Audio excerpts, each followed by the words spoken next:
Just for our, guests here, the FDA, they hold a meeting like this, but everyone is welcome. So the gynecologists, they're sitting in there like with 5, 6 of them. When they wanted to say those things that I just said in here, there is a group of, regular patients group, let's say. And one of them were you there in that hearing? No, yeah. So a friend of mine was there, so he told the story. So she gets up and she says, "What is enough?" So when somebody does that, all the audience goes like, "Oh my God, poor lady, that's bad." But the extra people is going to die because of that. They are not in that room. You cannot show the people that, look, I spent that $10 million for smoking cessation program. And you guys didn't have lung cancer because of that. You don't know that. Okay? You would never come and say thank you to me just because you didn't have a lung cancer.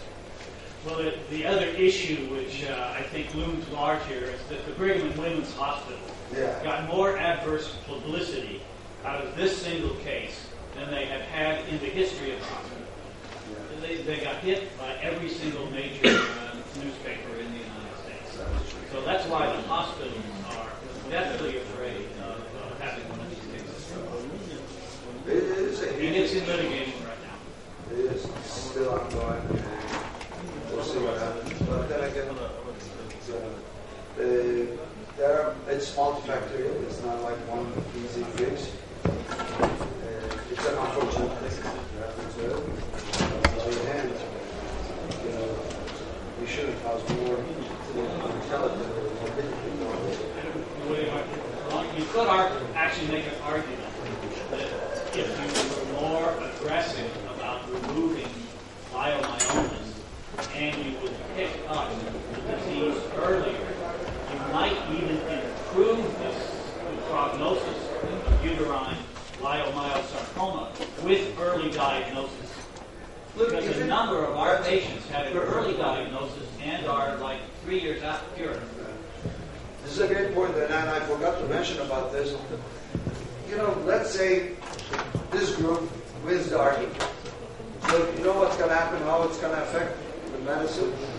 There's no myomectomy. You cannot do a myomectomy. You cannot even offer a myomectomy surgery. Even in open cases, you are not going to be able to take the whole uterus outside the body if it's a huge lady and the fibroid is in the surface. Even if you open, you have to do it inside the abdomen. That's one thing. So there's no myomectomy cases anymore. And then, the patient comes to you, 25-year-old, submucosal fibroid. She's bleeding. Her hemoglobin is 6. And you didn't want to do hysteroscopy, let's say. And you give the medical treatment, right? How do you know that there is no acute leiomyosarcoma? And you gave the medical treatment for 6 months, 1 year, and she came back later on with the diagnosis of late-stage leiomyosarcoma. She will say, hey, listen, if you took my uterus out the first time when you saw me, I was not going to die. I'm not dying because of you. Then there's no medical treatment for fibroid, okay? No ablation, for example, for the fibroid, symptomatic fibroid. Where is it going to end? So every fibroid is going to end up with hysterectomy. Is that what we're going to do? That is the point, and the point is that we need that data, and that data needs to come outside the United States. And Europe is doing well, and if you guys can do the similar studies here in Egypt, showing the prevalence and incidence rates of leiomyosarcomas, and publish them. With that medical knowledge, we can come to our senses. Thank you, Professor Sami.